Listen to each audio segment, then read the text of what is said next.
यही आग्रह करूंगा माननीय मंत्री जी से कि कहीं ना जो उनका बयान है उससे एक एक निर्धन परिवार जो शासकीय मदद पर निर्भर रहता है अपने जीवन यापन के लिए, उसका अपमान हुआ है और माननीय मंत्री जी को इस संबंध में माफ़ी मांगनी चाहिए। शहरी आदिवासियों की ज़मीन है, लेकिन उन ज़मीनों पर भू माफिया के द्वारा कब्जा किया जा रहा है।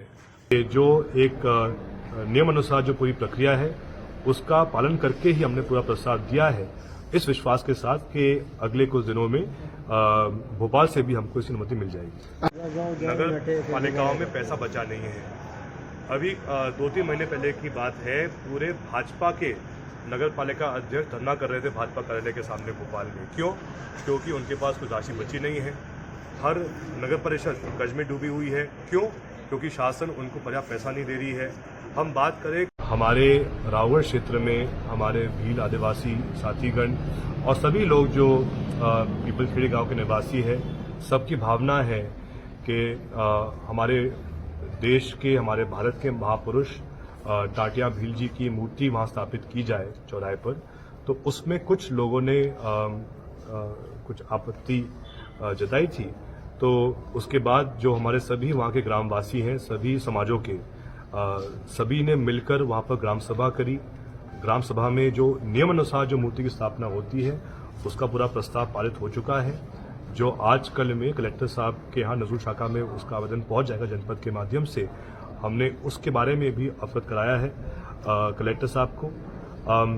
और इसके साथ साथ हमें उम्मीद है कि जो एक नियम अनुसार जो पूरी प्रक्रिया है उसका पालन करके ही हमने पूरा प्रस्ताव दिया है, इस विश्वास के साथ कि अगले कुछ दिनों में भोपाल से भी हमको इसकी अनुमति मिल जाएगी।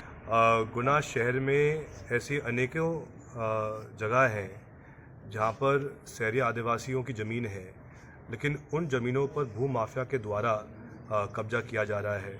अवैध तरीके से अनुबंध बनाए जा रहे हैं। जो अनुबंध में उल्लेख किया गया है उसका पालन नहीं किया जा रहा है, और जो व्यक्ति उनके खिलाफ शिकायत कर रहा है उन पर ही पुलिस कार्रवाई कर रही है, उनको ही जेल भेज रही है। कहीं ना कहीं बड़ा नेक्सस बन गया है भू माफिया पुलिस के बीच में।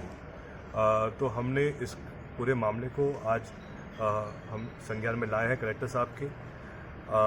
इस माननीय प्रहलाद पटेल जी बहुत ही वरिष्ठ नेता हैं, केंद्र मंत्री रह चुके हैं, वर्तमान में भी कैबिनेट मंत्री हैं मध्य प्रदेश में।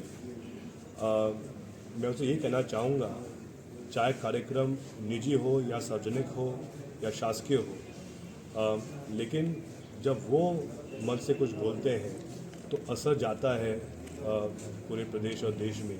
और अगर उनके द्वारा ये कहा जाएगा कि जनता को भीख मांगने की आदत हो गई है, तो ये बहुत ही घमंड और अहंकारी बयान है। इसमें मैं उनसे इतना ही कहना चाहूँगा, अगर कोई भी निर्धन व्यक्ति सरकार के कोई भी दफ्तर में जाता है इस उम्मीद के साथ कि उसको जो भी शासकीय उपलब्धियां हैं उसका उसको लाभ मिल सके, और अगर उसको आप ये कहोगे कि आप भीख मांग रहे हो, तो क्या ये उचित है? कहीं ना कहीं मैं यही आग्रह करूँगा माननीय मंत्री जी से कि कहीं ना जो उनका बयान है उससे एक एक निर्धन परिवार जो शासकीय मदद पर निर्भर रहता है अपने जीवन यापन के लिए, उसका अपमान हुआ है, और माननीय मंत्री जी को इस संबंध में माफ़ी मांगनी चाहिए। प्रदेश सरकार नगर पालिकाओं में पैसा बचा नहीं है। अभी 2-3 महीने पहले की बात है, पूरे भाजपा के नगर पालिका अध्यक्ष धरना कर रहे थे भाजपा कार्यालय के सामने भोपाल में। क्यों? क्योंकि उनके पास कुछ राशि बची नहीं है। हर नगर परिषद कर्ज में डूबी हुई है। क्यों? क्योंकि शासन उनको पर्याप्त पैसा नहीं दे रही है। हम बात करें ग्रामीण क्षेत्र की, पहली बार ऐसा हुआ है कि जो राशि मिलती थी नरेगा के माध्यम से सरपंचों को, जिसके द्वारा जो भी काम होता था, मटेरियल का जो भुगतान होता था पंचायतों में, वो बंद कर दिया है शासन ने।